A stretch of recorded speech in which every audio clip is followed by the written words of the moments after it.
My name is Steve Engel, and it's my privilege and pleasure to be one of the instructors here this week at the band and jazz camp here for Lincoln Public Schools. I'm very honored to have been asked by Dr. Karras to join him on staff this week. I think this is my fourth or fifth year doing this, my fourth or fifth time doing it, and it's always a pleasure. It's something I look forward to every year, a great opportunity. I'm sure your students have told you a little bit about the camp and what we've been doing every day. One of the things I love about this camp and the kind of the culture and experience that Dr. Karras has kind of set up for the experience for the campers for this week is that we're not just putting music in front of the students and asking them to play what we tell you to play and play the way we tell you to play it. That's not what this week is all about. This week is all about being creative and coming up with some of our own arrangements and some of our own orchestrations and writing some music and things like that. And so we're going to talk about that as the program goes along here. But it's just a pleasure to be able to work with your students throughout the week. I will tell you, and I know Dr. Karras agrees with this is certainly one of our best behaved groups. They have their behavior just from day one, like we have had zero discipline problems, and your students have been awesome and receptive. And that's a reflection on you as parents. So thank you so much for sending wonderful students to this camp. This has been a great experience, and we hope to share with you what we've been doing. Of course, we're condensing everything down that you would normally do like in a semester down into 1 week, and really just about 4 days. Today was just sort of a cleanup day and rehearsing our music. So we've had a week to put everything together here, but we're proud to present this. We're going to start out with a fun jazz classic that everyone knows and loves. This is the Pink Panther theme. Let's give a round of applause for our band.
Well, good morning. I'm Jim Karras, and I've been here at lefler for 20 years. I just got the little certificate in May.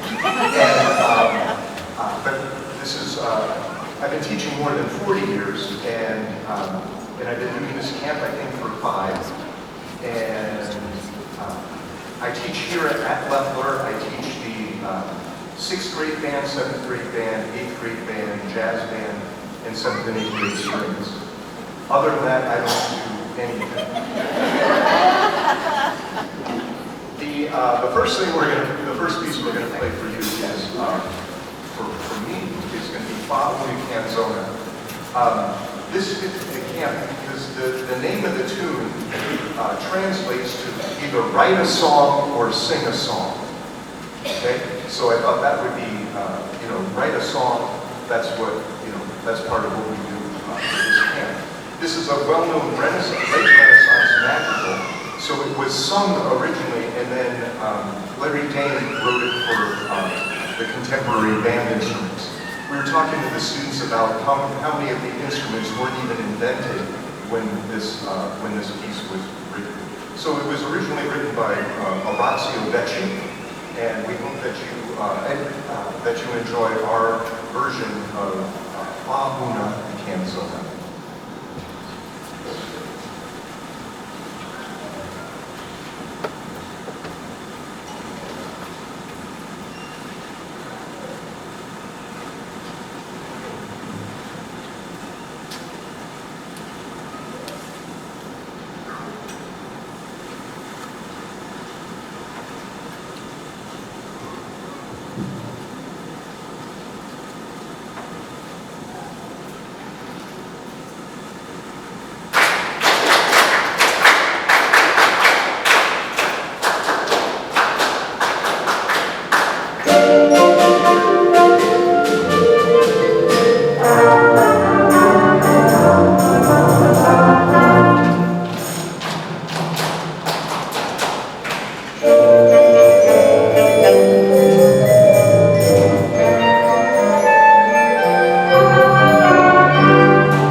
Mr. Engel was talking about how well behaved, and it was way more than that. I think this is probably one of the most improved groups. When we got together on Monday, and I said, hey, look, we're just going to get a big picture here, and then we'll regroup, and if we need to rewrite some things or whatever, that's what we'll do. And you can see, like, a lot of these concepts where they're having to pick who plays what when, and learning the chord structures and what are the good notes and what notes to maybe leave out. Like throughout the week, we could see like light bulbs going on. And when we got to the composition part, we started very basic, right? We started with, okay, just play chord tones on the beat. And then it got much more sophisticated than that. And I was just amazed in just a couple of days how much they absorbed, and and then asking such great questions and coming back with revised versions. They have been a treasure to work with. Thank you so much. This next piece is our arrangement of Limbo Rock. So we had to come up with everything from the introduction to the ending, and then everything in between. So we have each group, and we just sort of put them by row. In fact, when we were setting up on stage today for the first time, I thought, oh, we could probably get away with 2 rows, except when they go to play, they're in the rows that they're in now, so we didn't want to mess with that. Limbo Rock was written around 1962. Billy Strange made a bet with a friend that he could write a song in 5 minutes that was better than any song on the radio at that time. He titled it, "What a Monotonous Melody." It didn't sell well. Sometime later, at a recording session, Billy Strange was asked if he had a song ready to record. Jokingly, he sang his "What a Monotonous Melody," and it just so happened that Chubby Checker's manager heard the song and asked if they could change the words. Months later, Strange received a check for over $60,000. He called the record company to see if it was real. And then, of course, then it became number 2 on the Billboard. It was there for about 2 weeks. So, in the top 100 in 1962. All the students learned the melody and the chord structure here. We added the roots of the chords and clapping to the main melody so that you can hear the monotonous melody. And they first wrote and played a new melody on big beats and then over the existing chord structure, and then the students had a chance to revise the melodies with the different rhythms. So this is, and then you're going to hear some solos. So the students are going to stand up, except if they're already standing. Be looking for the solos in this, and we try to stay true to the form of the piece and the chord structure. So you will hear in the first set of solos will be Chris, Paxton, and Cole, and then the second solo will be clarinets. And then interspersed, we have different rows playing the melody. And then the baritones will play at the solo, and then the trumpets, and then we'll finish out with the melody, and then we have a coda. In the coda, the ending, they play row 1 plays, then row 2, then row 3, and then they all come back together. So this is Limbo Rock.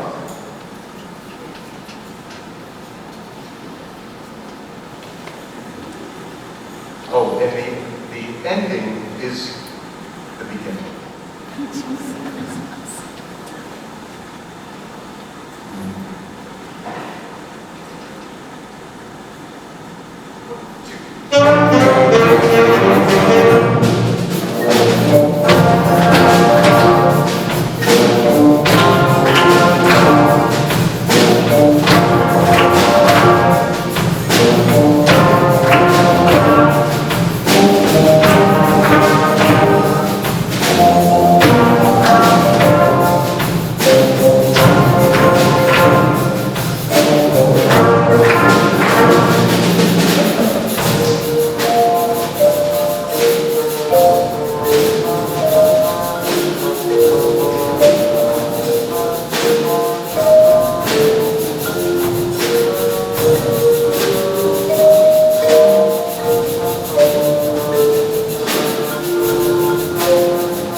All right, we're going to continue with a jazz classic written by Duke Ellington and his team.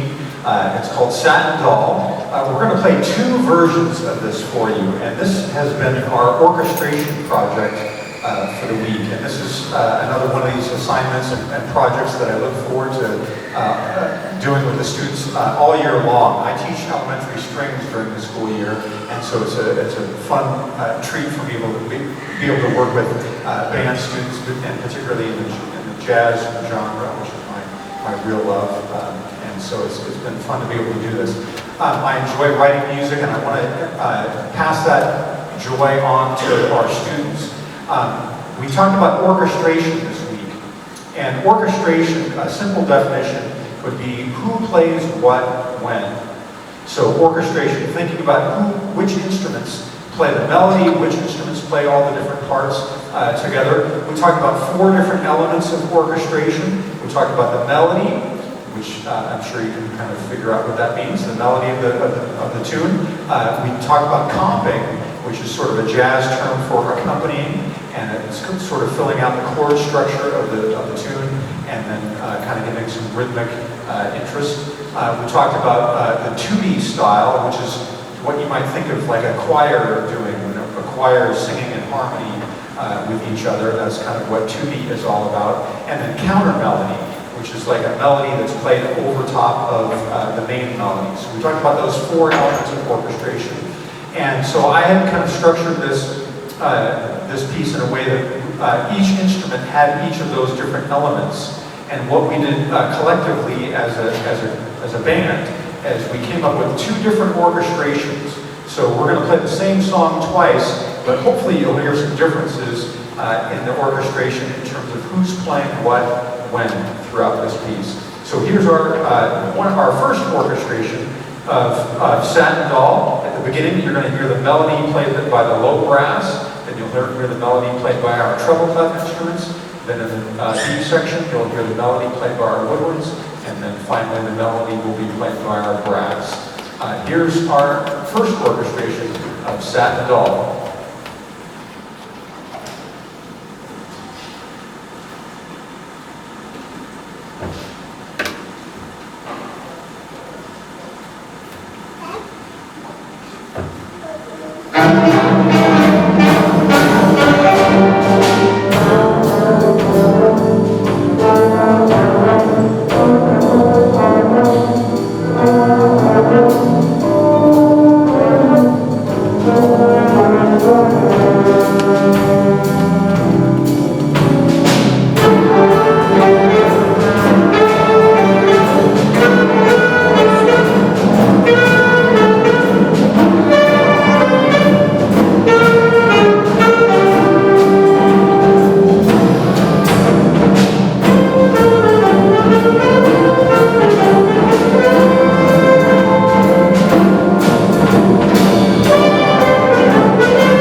And so here's our second orchestration of this.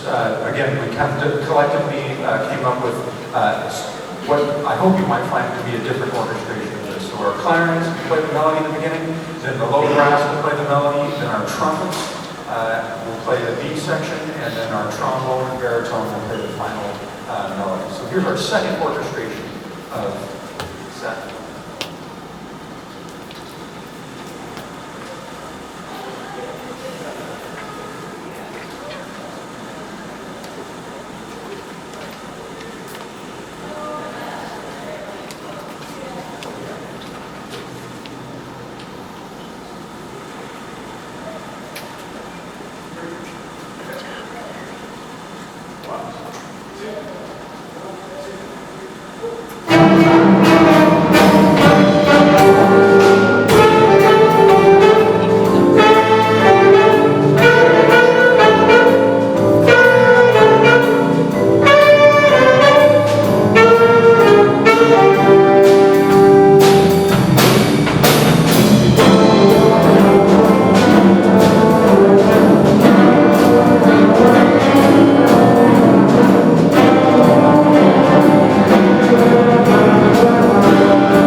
proud of our students for doing well with that project. That's really, like a semester-long project. They did well with that in just 1 week.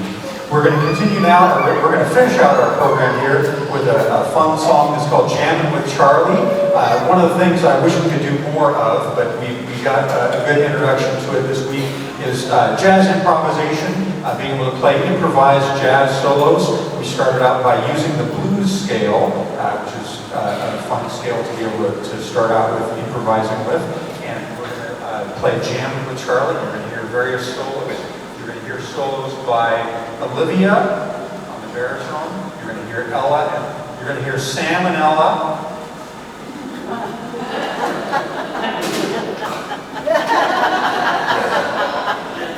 Sam and Ella play their solos next. Then you'll hear Ava and Amy, and then you'll hear each of our those play using the blues scale. Here's Jammin' with Charlie.